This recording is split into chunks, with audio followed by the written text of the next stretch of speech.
This is Mr. Martin. This is the video solution for problem number 7 in worksheet 8.3.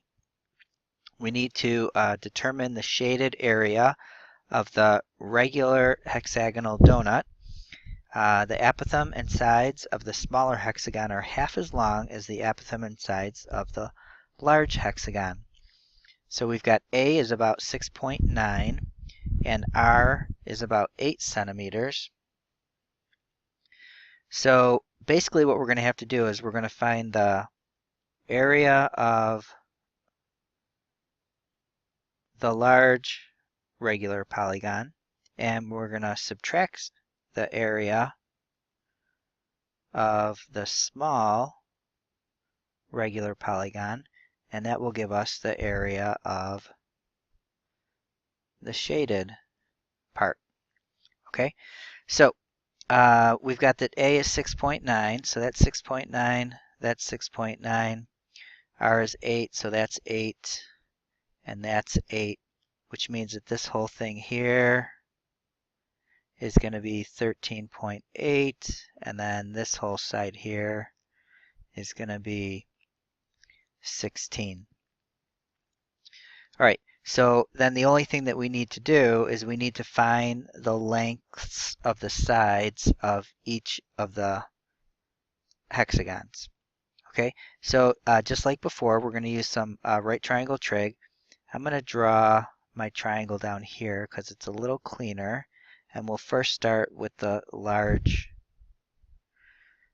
hexagon. Okay, we figured out in the other problem that this angle over here is going to be, let's redraw that. This angle up here is going to be 30 degrees.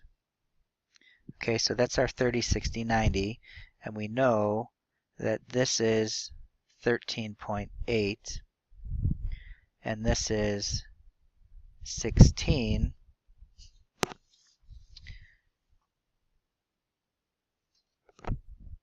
So if we wanted to, we could use the Pythagorean theorem to find this x, this little x right here.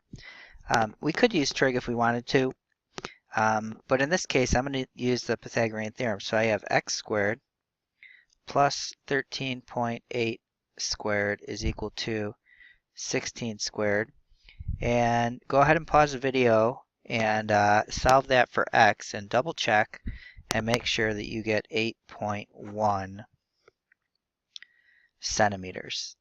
Okay, so I'm going to start making a list of things here. I've got the large hexagon, I've got the small hexagon, and I need to find A, N, and S for both of those. N and S. So now for the large hexagon, since this is 8.1, I'm going to double that. So I get side is equal to 16.2. So the side of the large one is 16.2. I know that they're both hexagons, so they have 6 sides. And I know that the apothem of the large one was 13.8. And since I'm filling this in, I've got the apothem of the small one was 6.9. Okay, so now all we need to do is find the side of the small hexagon. So the triangle that I'm going to look at, I'm going to highlight it here and then redraw it. This little triangle here, I'm going to redraw it on the side. So here's my little right triangle. This is going to be 8. This is going to be 6.9, and we'll just call that y.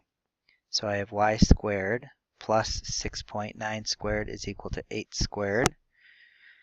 So go ahead and again pause the video and make sure that you get the same value for y that I do. So hopefully you got 4.0 for this little piece on the small triangle. So since this is 4.0, the whole side is going to be double that, so that's going to be 8. All right, so now we have all the information we need. The blank formula that we're going to use is the area of a regular polygon. It's A times N times S divided by 2. So the area here for the regular polygon large is going to be 13.8 times 6 times 16.2 divided by 2. And go ahead and calculate that, and hopefully you get 670.68 centimeters squared. All right, and then let's go ahead and find the area of the regular polygon small. So that's going to be 6.9 times 6 times 8 divided by 2. Go ahead and calculate that. Pause the video, make sure you get the same answer as I do, which is 165.6 centimeters squared. And now we can find the shaded area. We're going to take the large hexagon area and subtract the small hexagon area, and hopefully we get, let's double check my answer here, and you should get 505.1 if we round to the nearest tenth centimeters squared for the shaded area. All right, so if you have any questions, let me know, or go see one of the pairs or go to the point. There's lots of places to get help, and rewind and rewatch if you need to, and we'll see you in the next video.